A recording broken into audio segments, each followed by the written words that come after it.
In this video, you'll learn how to fix the Claude Code concurrency limit error. By following these steps, you'll be able to troubleshoot and implement effective strategies to manage concurrency issues when using the Claude chat interface. To begin, you need to confirm if the issue truly stems from concurrency limits rather than a timeout error. Execute the command Claude chat-stream test in your terminal. If this single request works without any issues but parallel jobs fail, it indeed facing a concurrency limit problem. Next, it is essential to stop any background Claude jobs that may be running. These parallel processes can interfere with your requests. You can do this by entering the command get process node, stop process -force in the terminal. This action will immediately reset any local concurrency issues. After executing this command, wait approximately 5 to 10 seconds before sending a new request to ensure the previous processes are fully terminated. The next step involves implementing control throttling, which is a practical fix for managing concurrency.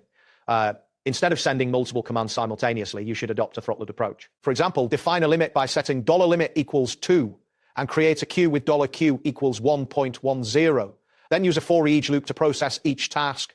Within this loop, use a while statement to check if the count of running jobs exceeds the defined limit. If it does, pause the execution for 2 seconds before attempting to start a new job. This method respects the concurrency limits effectively. Additionally, you can add an automatic retry mechanism with backoff to handle API concurrency errors more gracefully.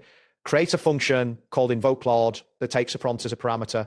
Inside this function, define the number of retries and an initial delay. Use a for loop to attempt sending the request. If an error occurs, the function will wait the defined delay and double it for each subsequent retry, up to the maximum number of retries. This approach prevents overwhelming the API with requests. Another consideration is to reduce the model tier you are using.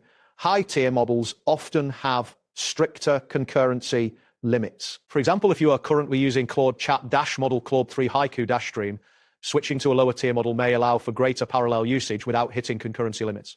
Lastly, when processing batches of tasks, stagger your execution to avoid overwhelming the system. For instance, when you retrieve text files from a directory, introduce a 3-second delay between each request to help manage the load effectively. That wraps up today's guide. Thanks for watching and catch you in the next tutorial.